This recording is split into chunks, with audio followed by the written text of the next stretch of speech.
All right, we are live, and everybody, welcome to the DoorGrow show. Welcome, DoorGrow hackers. If you are a property management entrepreneur that wants to add doors, make a difference, increase your revenue, help others, impact lives, and you are interested in growing your business and life, and you're open to doing things a bit differently, then you are a DoorGrow hacker. DoorGrow hackers love the opportunities, daily variety, unique challenges, and freedom that property management brings. Many in real estate think you're crazy for doing it.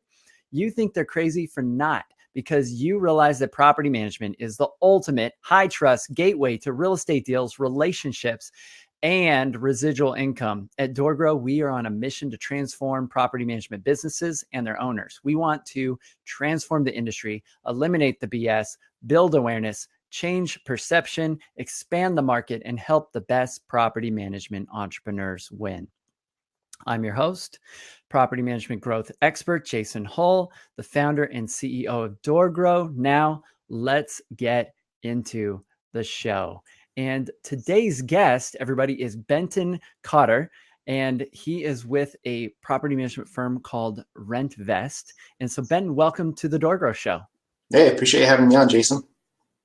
So, Ben, I'm excited to have you here on the show. You've had a decent amount of growth, correct? Yeah, I think pretty decent. Yeah.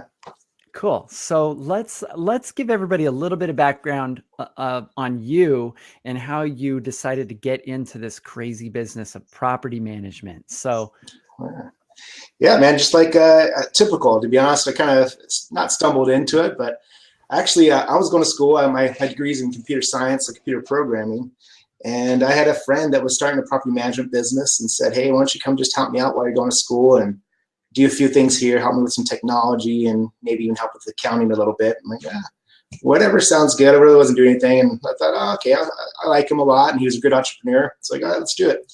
So I came on board, consulted a little bit for him, and then about a year into the business, I came on board to help him out. And I kind of just started with, I took over the accounting duties, which really didn't know anything about accounting, but just kind of learned them. And then the technology and marketing. And then we grew that from when I came on, it was officially 79 doors, grew that to about, 1,300. And then kind of peaked there a little bit. I was partnered with him and felt like, hey, wanted to expand. And then he didn't really want to expand, kind of want to stay local. And that's when I joined up with Jacob Ash and created RentVest to kind of go national. okay, cool. So what made you decide to partner up with Jacob then? To be honest, Jacob's kind of comes from the distressed wholesale property industry. So he sells and buys and sells a lot of properties for and behalf of investors at like the auctions and on the wholesale list. And so he had a lot of networking. He had a lot of things going for him. And so I thought about it, and we kind of figured out, hey, he can kind of span with the networking and can kind of help with set up those relationships and continue to, kind of expand that way through his networking. And I kind of can run over, hey, I know operations. I've been running this company. I know how to run the operations of property management. And he already had established about 450 doors with these investors. And so we kind of went for it. To be honest, I don't know if we really had a real game plan of roles even. We just kind of knew, hey, we like each other. Our wives knew each other, and we kind of respect each other in each of their businesses. And so, and then kind of started from there, and then it kind of blossomed. We knew we wanted to go nationwide and be big. And then kind of chips started falling in place, and we kind of grew from there. So this previous company that you were with, going from 79 doors to, you said 1,300? Yeah, in 4 years. In 4 years. And then you started out with Jacob, starting out with basically like 450 doors? Yeah, that's great. And where are you guys at like now? We're just around 4,000. It's been about 3 years, so going on 3 years, and we're at 4,000 doors, single family homes. All right. So there's no question that you know how to grow a property management business, right? So you've done this with 2 companies, basically. You've had phenomenal growth in a short time period. So if you were to start over from scratch with 0 doors, like something happened and you were on a new planet or whatever, and you're starting from scratch, what would be the initial first things that you would do in order to start getting this going as quick as possible? I think first identify what kind of company you want to be, because that really determines your clientele and your marketing strategy. Once you figure out what kind of client and company you want to have, set your fee structure accordingly, and then start doing organic marketing and SEO. Start from the very beginning doing all that stuff. And just hard work, man. I love this book called Rework. It's by the guys that created Basecamp. And they kind of like, hey, that's CEO, man. The CEO does everything. If you need to be the accountant, you need to be the customer service agent, do that, keep it small, keep it contained, because then you build your company how you want it to be. And it's easier to set expectations. You become the salesman. If you suck, just become the salesman, figure it out and then hand it over. And hopefully the next person you hand it over can take it to the next level. But I really believe in that philosophy, so start small, but put a lot of hard work into it. And then you got to start marketing. Always pay Mark first is the key for me. Is me and Jacob don't take a lot. We just put it back in the business, and you just got to pay your marketing first. I like that idea. Pay marketing first. It's funny because sometimes you'll see companies cut their marketing expenditure when times get tough or things get and I've heard feedback from several people that they wish they had never done that. Like that was probably the worst idea, because eventually that creates a sales slump and some other difficulties. So I think it's cool that you mentioned Jason Fried over at Basecamp.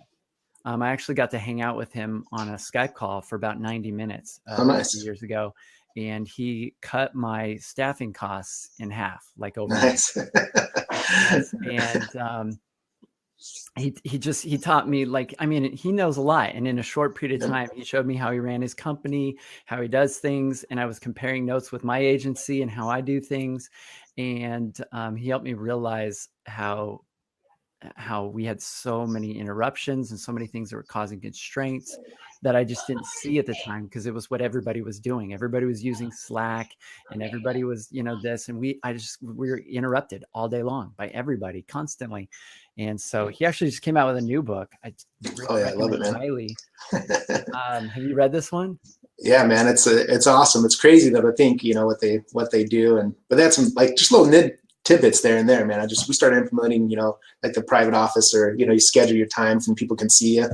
There's just some cool things in there that can really, I'm just amazed that they can do it 40 hours and then they only work 32 hours in the summer. I'm like, and they're still killing it, they're still killing it. So that's like, oh, it's ideal. That's what we want. We want every employee to be like, that's perfect. That's how, if we can run that company like that, that'd be awesome. And get our ego out the door, like I want to be the biggest company.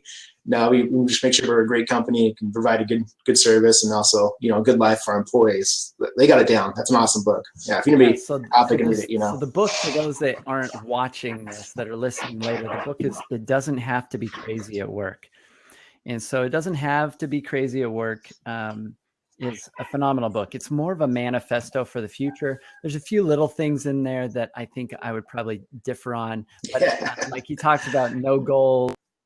Oh yeah. Sort of. Well, if you're going to have goals, they should look like this, right? A little bit. But other than that, I really love some of the ideas in that book. And so we've been referring to it internally. And all those ideas were things that he had shared with me, on that call that I had with him. And so I'm glad he finally came out with this book, because we've created what I feel like is a fairly calm company, and it's fairly quiet. My whole team's virtual. Nice.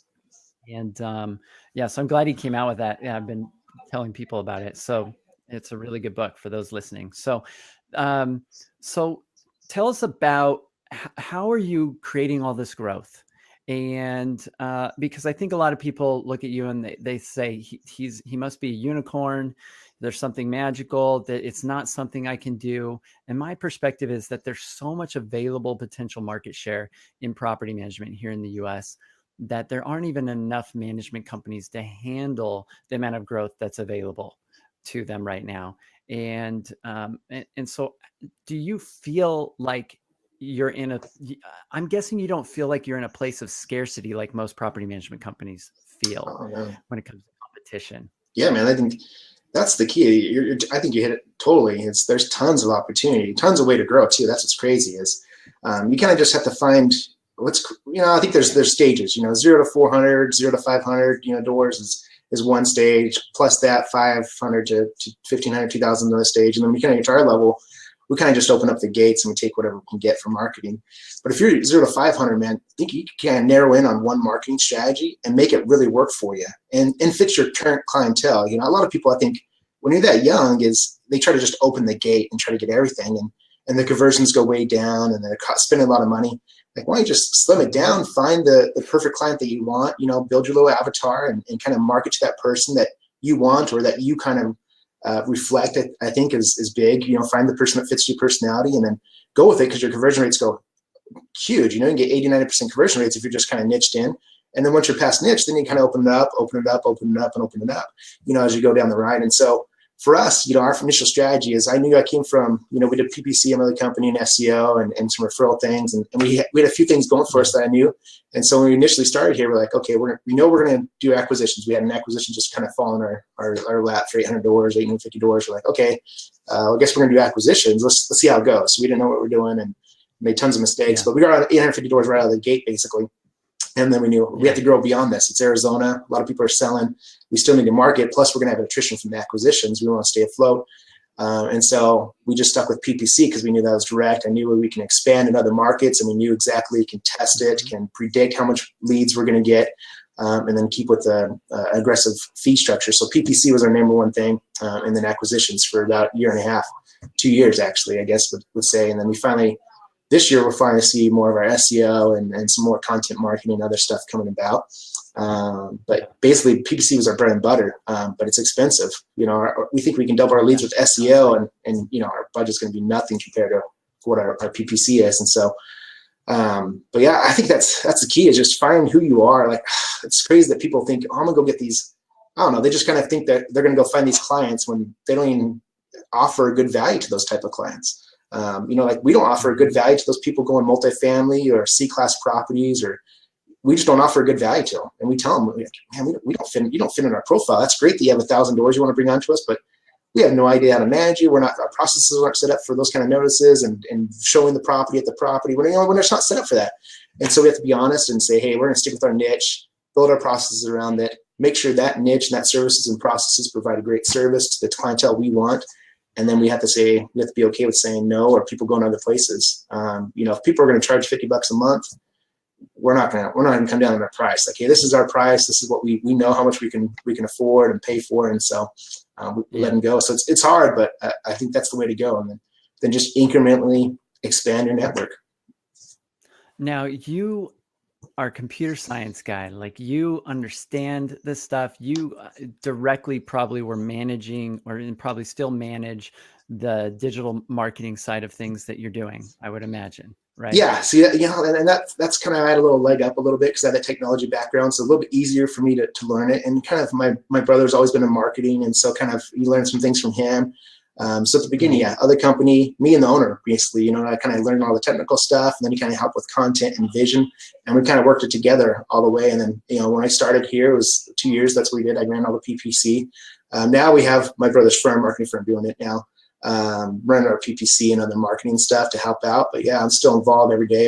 I just got 4 tests from this morning about a new website. That's SEO website, and so I'm pretty involved. So I had a little leg up, but I still don't think it's like unlearnable for people. I think they can get in or join up with us, you know, like you guys or somebody else like that knows it. And then you still have to be involved though. That's, if you're going to be most effective, the owner or someone really critical to the business that really wants to see it thrive needs to be involved in the marketing and the sales side, but marketing especially, because you build your content, you know. You need to understand it. Yeah, you certainly need to understand it, because if you're doing marketing related stuff that you don't understand, it's not a really great strategy for growing your business, because there are a lot of marketing agencies. They're happy to just get paid. Yeah, exactly. And so if there isn't a real definable ROI. So you mentioned one of the first things is kind of defining your avatar. So explain to us who your avatar, how you perceive your avatar. You know, it's kind of expanded because we're kind of opened the gates, and so we've gotten less conversion. But really, what we go after is we're going after that person that's not the new accidental landlord. You know, we let the bigger company take care of that. We want them when they're on their second and third round of properties. So we want 2 to 10 doors. Single family homes. We go after single family homes, 3-bedroom, 2-bath and above. And really that's where we niche in. And we don't care about, like, we're not going to go male or woman or careers or anything like that. We kind of, the type of property they have, and then make sure that they value the tenant. value that it's a good experience for the tenant. And that's key for us. We really align, we really believe in that. And so it's hard for us to work with people that, I don't care, that doorknob's not working. They can still, use a screwdriver to open it, like things like that. Like, no, it's an experience. And so we go a little bit farther, I think, than most companies on that. And so we lose some business because of it, but we're kind of okay with that. So we're 3-bedroom, 2-bath, single family. And age does play a factor. We'll be honest, most of our people are above 35. So we do kind of go after that 35 and above type mentality. And so you'll see some of our content and stuff. It's not going to be this new tech type cool content and, buttons and stuff. We go after more of established and people that, again, are using this as an investment, not as accidental, but actually they're methodical about it. They want to grow. They want to buy one every 3 years or whatever. They want to buy another one. And then we kind of form up with them. We also have a partnership with another company that helps them buy and find the right rentals and stuff like that. Plus our staff on the ground helps as well. So now this is another thing you'll see a lot of companies do is they try to run multiple businesses. Mm-hmm. And so they're trying to do real estate, they're doing property management, and then in property management, they're doing single family, like you had mentioned, but then they're like small multi-family, HOA, commercial, HOA, trailers, mobile home parks, storage units. And so how do you feel like having such a clear niche, how do you feel like that has helped you to grow? And do you feel like it could have worked any other way? I really believe in that. I really believe in staying in your lane, just because your heart's in it, but also all your focus is on that. Like we do have some multifamily just because we acquire doors that have it. A lot of people that we acquire, actually, they're running that problem. They're killing themselves because they have 15 different processes because they have 15 different types of businesses. And so we're saying, well, it's hard enough just to manage a single family home and then throw another process between shared staff, for a multifamily, which is very similar, but still different. And then we do have a storage unit. I'm like, well, we don't know what we're doing on a storage unit. There's different processes with that. It just gets kind of convoluted and your processes don't get more refined. They just get broader. And so if you can find we know how single family homes, we kill it, man. We do a great job and we test it. Nice thing is your processes are ever evolving. So if you can't, like a single family home, we figure out, we do inspections here, and if you start changing up that inspections, you have these 15 businesses abroad that you have to kind of test with, I guess. You're testing different operations and different processes. It's really hard to really narrow that down and really see the result of it. Whereas just like your marketing, if you have 50 ads, it's hard to test them. But if you have 3 ads, it's easier to test them and rate against each other. It's the same thing with business processes. Plus our marketing, you kind of have to. You're bringing out something emotional in these people, and if they have different mentalities and different things they're working on, and you say multifamily, HOA, single family, commercial on your website, they're going to go with the person that I want someone that's just dedicated that knows property management with single families. I don't want someone that knows commercial too. I really want the expert. And so we're trying to build ourselves as the expert in single family, and it just makes the messaging and content a lot easier. I don't know, it's crazy, but I'm telling you, we bought about 11 companies now, and about 4 or 5 of them had like this diversified portfolio, and we've kind of just got rid of them. We got rid of the storage unit. We stuck some of the multifamily just because it's more like it's less than 50 units. It's not like on site, and we have one great property manager doing it. But other than that, man, we're getting rid of that. We're getting rid of commercial. We got rid of, we have a couple HOAs. We don't know what we're doing, and so we're really trying to narrow into that single family. Even when we acquire, and we realize when we acquire this, we're probably going to lose that HOA or multifamily account just because we're not built for it. Yeah. So even if you've taken on companies in which they do multiple things, which is probably why you're able to buy them anyway, exactly. Because they're distracted, they're focused on too many things. They're not able to systemize their business. They have too many niches. They're struggling to grow.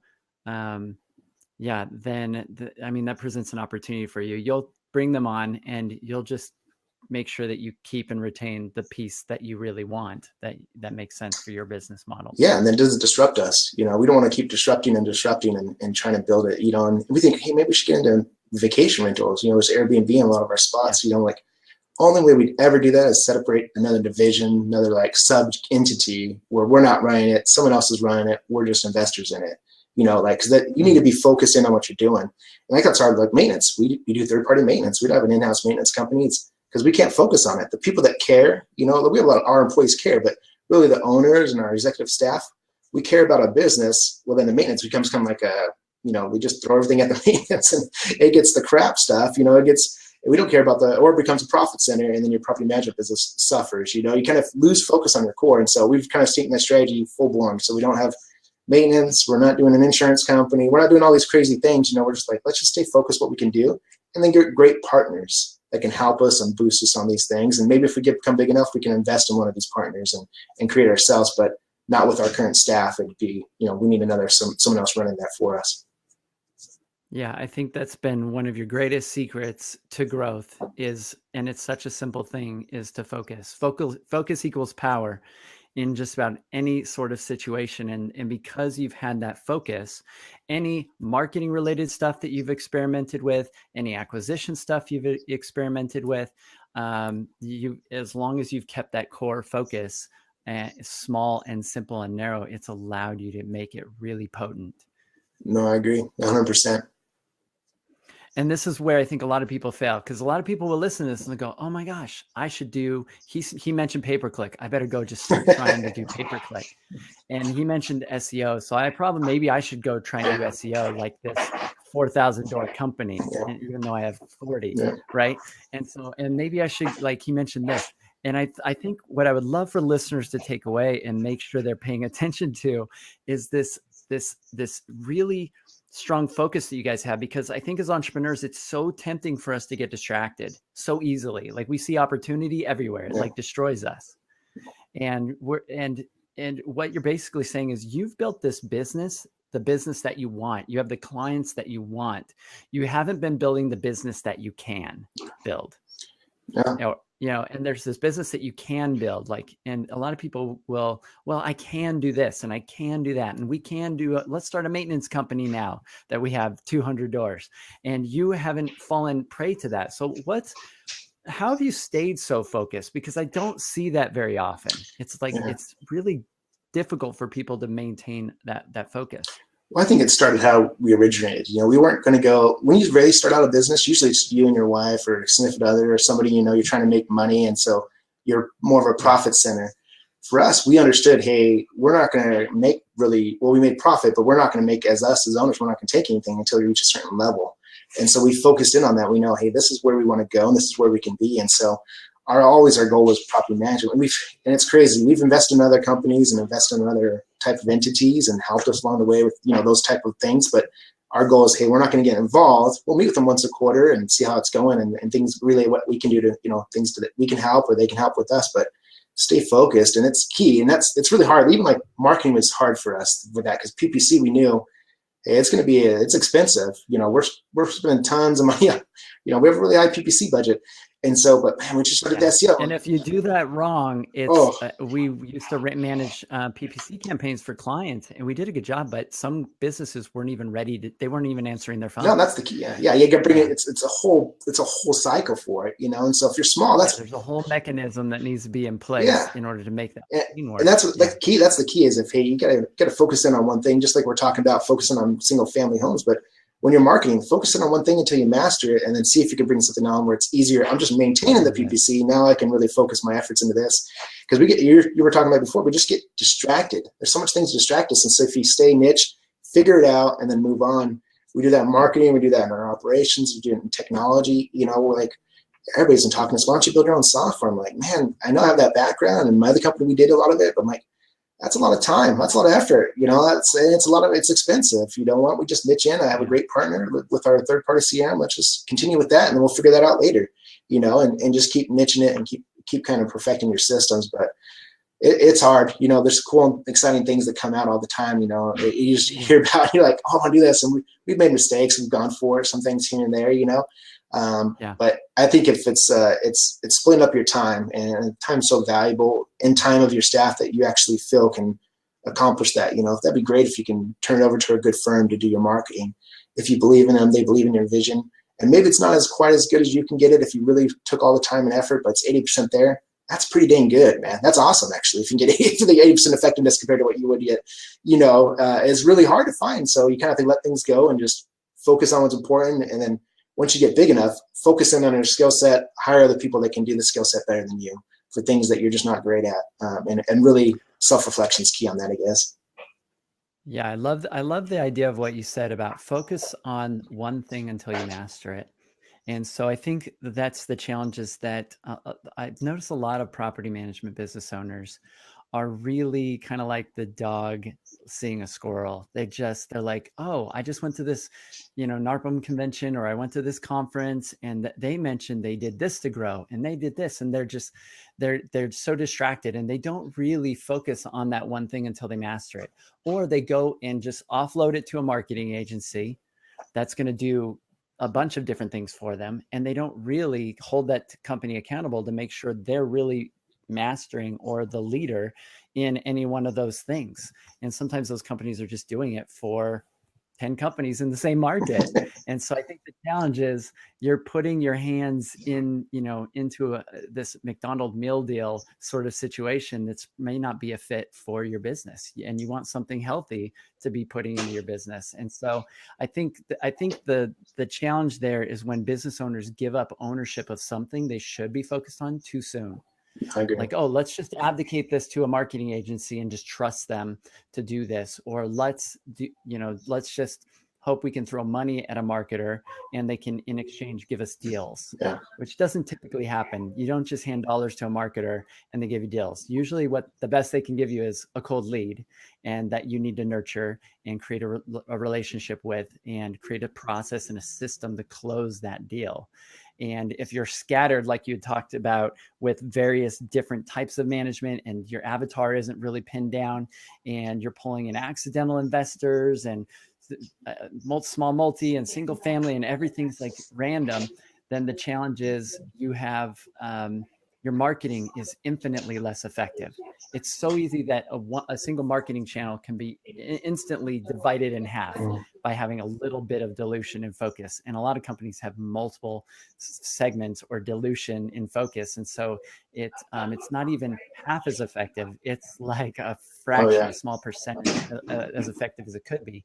And then they say, well, that doesn't work. Yep. And then you cast it off. I tried this in the worst way possible, and it doesn't work. Yeah. So I think that's a challenge too.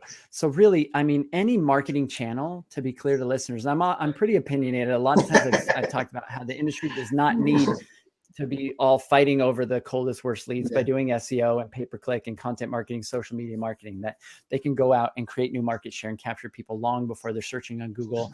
Search volume on Google has been on a decline for property management since 2011, according to Google Trends. It really hasn't grown since 2004. More companies are competing there, though. It's gotten uber competitive in SEO and in pay-per-click and search engine marketing. So if you're going to play that game, which you've done successfully, if you're going to play that game, you really need to know your shit. Like, you need to know your stuff and be able to focus on it. And you need to have a certain understanding that if you're going to hand it off to another company, one, you trust them, that they're going to focus on you in your market, in your niche, more than anybody else, any of their other clients, that you can trust them to do it the way you would do it and you would want to do it. And you need to understand what they're doing.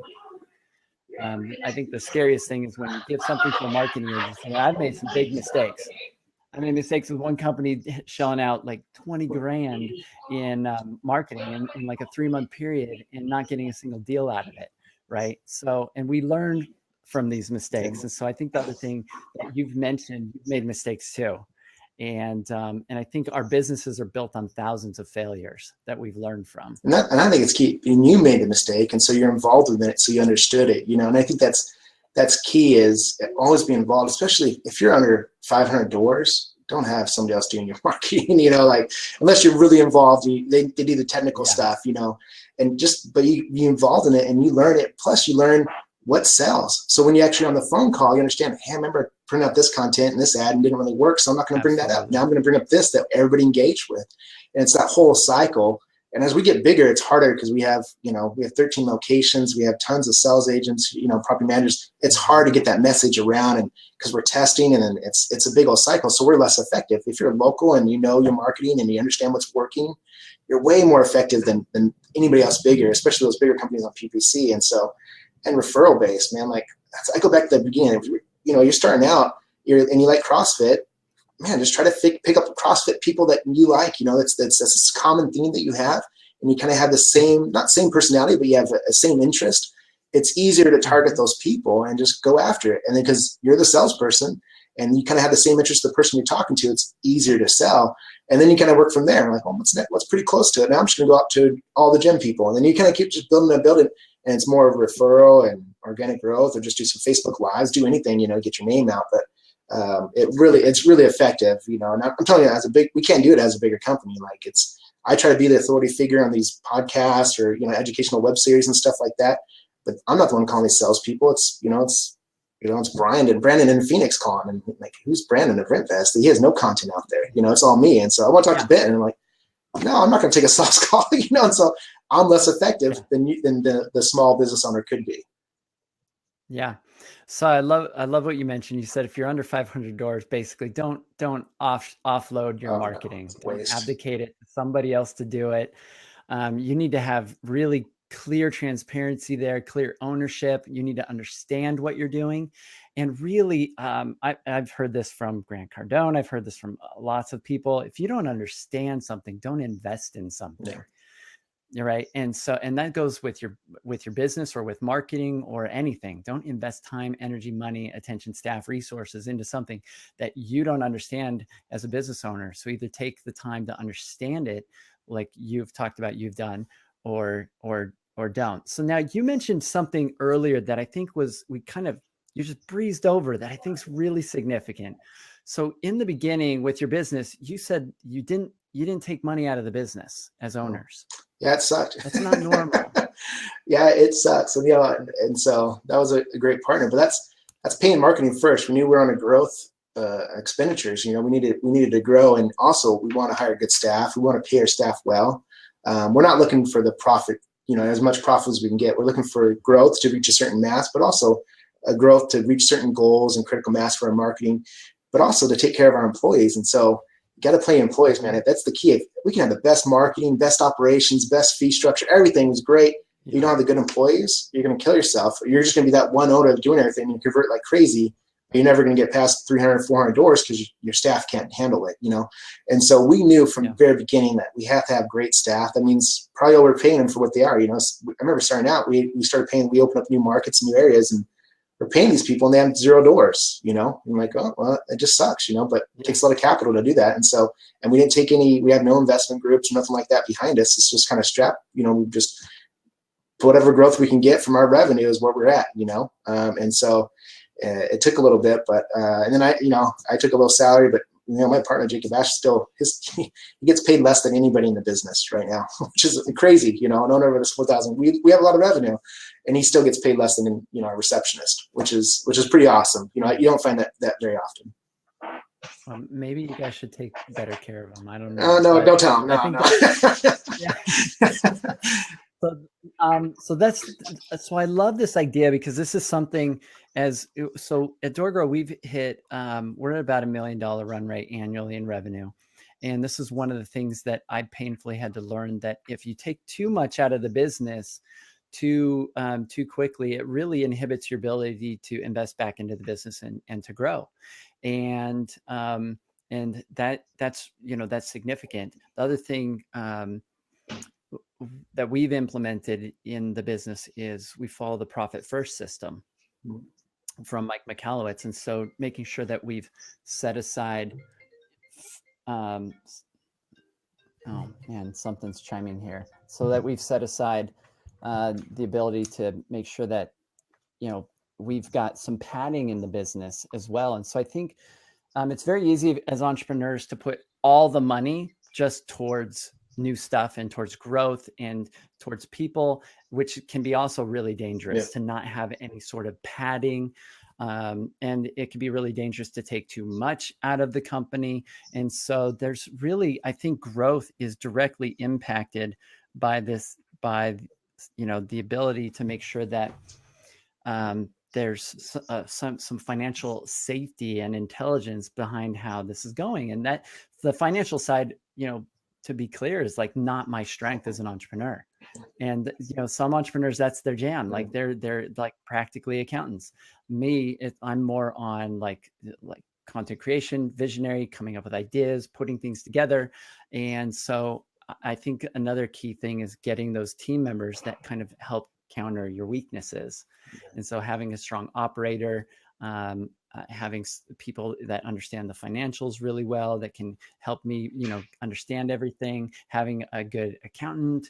I have a profit first coach. Like these are all things I've had to bring in to make that work for me. So, and it sounds like you guys have run really lean as business owners in order to facilitate more growth. And it sounds like that's very different than other companies. And I think that's something unique worth pointing out. So yeah, we feel it's just like compound interest. You put in, it's going to multiply, and we've proven that. We put $1 in, we get 4 back.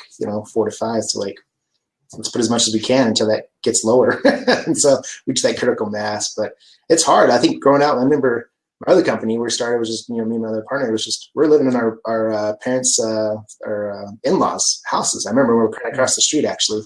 And we're, I was in the basement, he was in the upstairs. I mean, I just remember like, and we were making like 20 grand a year, it was so hard when we started out, and so it's hard. It was really hard. And but I learned that principle from him, to be honest, at the beginning is you just got to put it back in the business and it'll pay off later.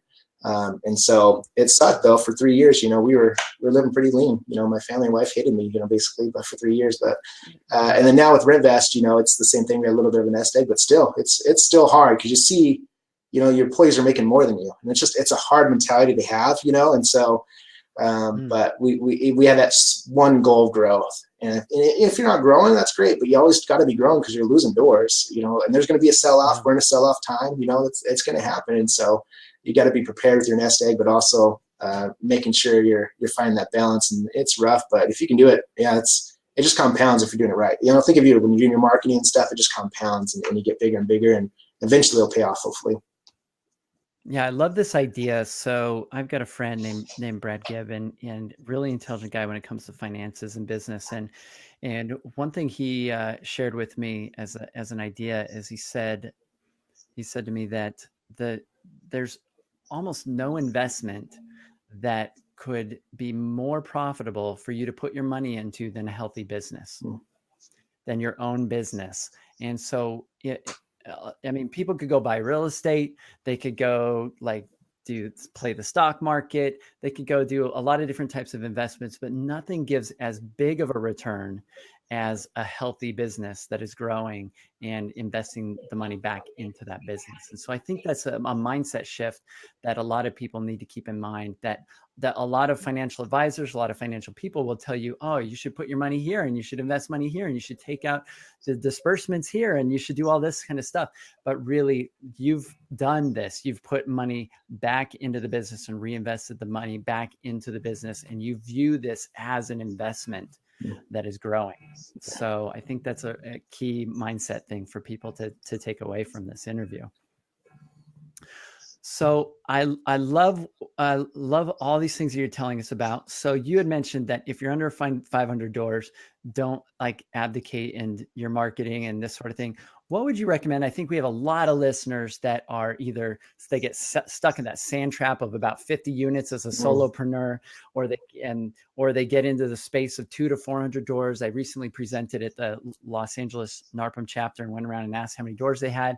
And anybody focused on single family residential or the amount of doors they had in single family residential, they were all in the 200 to 400 door category for the most part, like almost everybody there. This is a common other area where they kind of get stuck and they're dealing with operations and hiring and trying to build a team.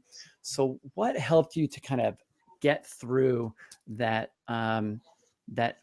break past that 500 door barrier? What are some of the initial things that you felt like were critical? I think critical is understand your skill set, and then you have to hire somebody that can take over some of those things that you're doing. You kind of have that 500 door, you kind of have to you kind of get more specialized. Am I going to be the salesman for another 500 doors, or am I going to be the operator, or am I going to be the marketer? You don't have to necessarily narrow in just to one of those, but I feel like you have to invest in somebody else to take over some of your duties that maybe you're not so quite good at, that you can really hone in. And so if you can hone in on your marketing, it's obviously going to get better then, because you're spending more time in it and you're learning the business, and it's going to get better. If you're honing in your sales craft, that's going to get better, or get your referral network. And so I think it's hard though, because, usually at that door, you're making 200 grand or whatever, you're making, you're like, well, crap, I have to hire a sales guy that's going to make 60 to 100 grand. It's right into your profits. We have to realize, hey, in a year or two, I'm going to get that back and be even more. And so I think that's critical. I talk to a lot of people and that they never, ever do that. They always still run the business. They're trying to do everything, and they're even working 80 hours. Well, tell you what, those 80 hours are not effective as me working 40 and my other guy working 40. It's not even, you can do 120 hours and both of us would be more effective just because you're overworked and you're tired. And that plays a role, and just focusing on that. And then you really, put money into marketing. Like it's just the same in principle. We do a lot, we're up to 15% as our kind of a benchmark. We don't try to go over 15%. We're lower than that, but sometimes months we spend 15% of our revenue on marketing because we're in total growth mode. If you're putting 1% of your revenue in, you're probably staying afloat. Not even staying afloat, you're probably losing business.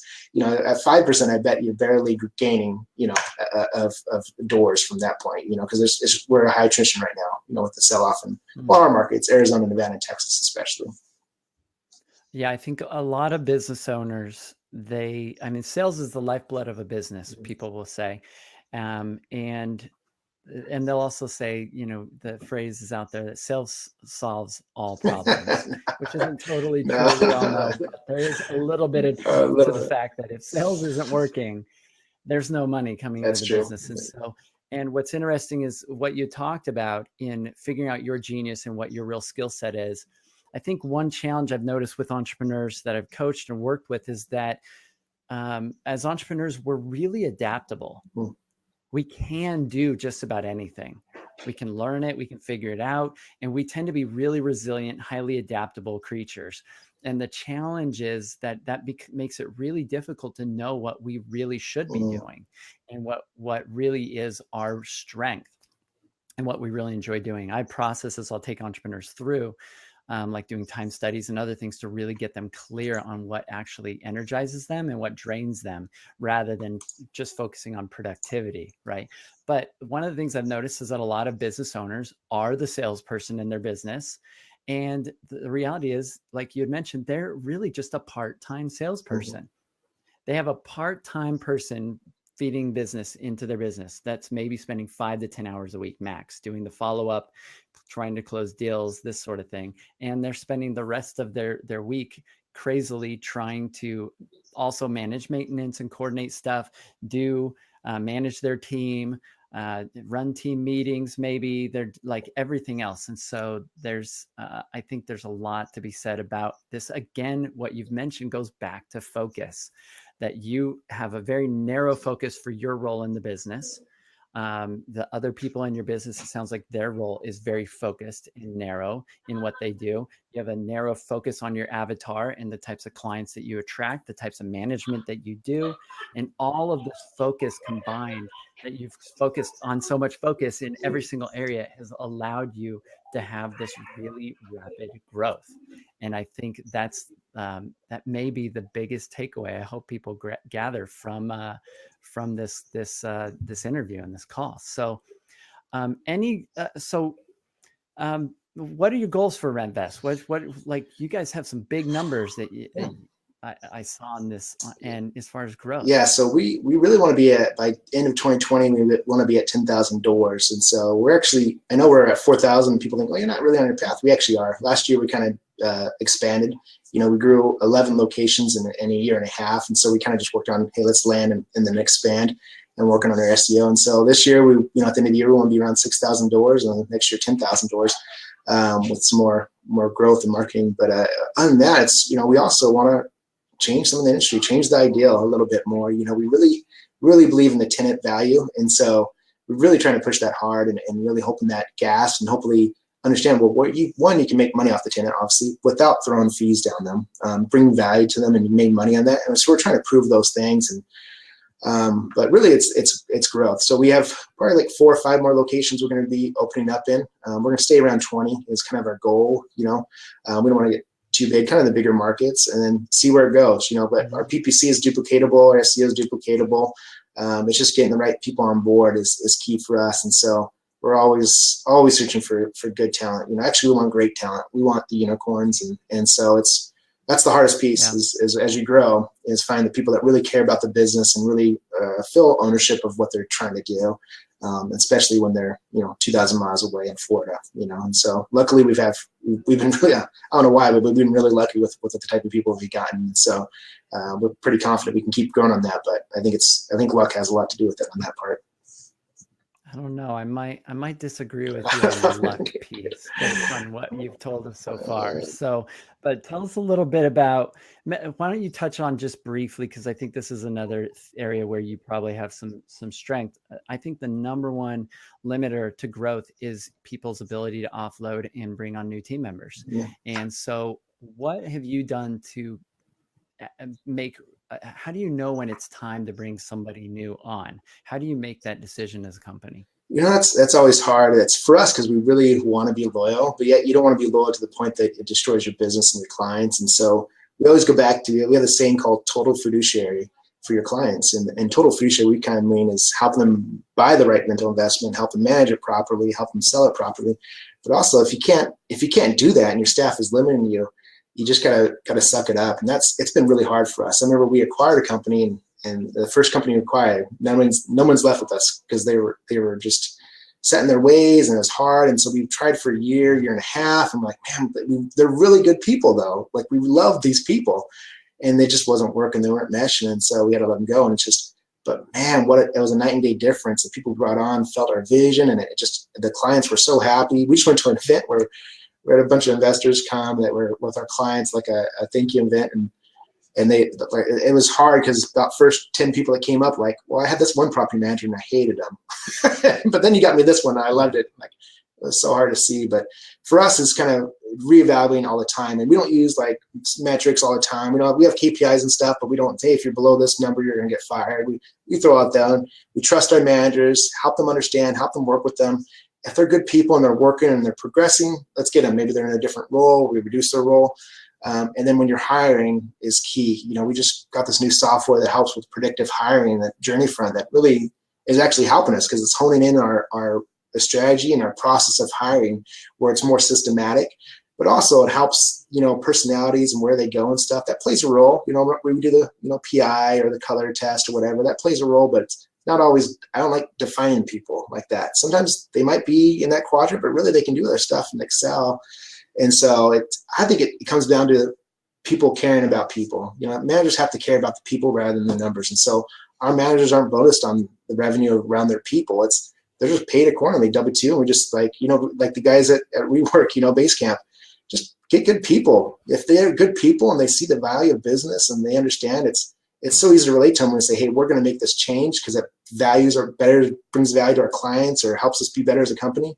And they just get it. Oh man, they're on board. It's so easy. And so you can just identify those people really quickly and then take care of them. But it's hard, but we've learned you gotta cut ties and bite the bullet as soon as you can. And if you know it's not going to work, bite the bullet. Everybody says it, and it's so hard, but you really got to do it. And it's hard because you want to be loyal, but it's detrimental to your other clients and your other staff if you don't let somebody go. Yeah, it really can be a cancer. It can deplete the whole morale. And it goes along with, like, if you have bad clients or you have bad team members, everybody else watches. And if you allow your team to be subjected to bad clients or to other bad team members, you lose the faith and the support of the good ones, right? A players don't want to stay in those situations. So how do you filter, and what's kind of your interviewing process? Like, how do you know if somebody's a good fit for your team?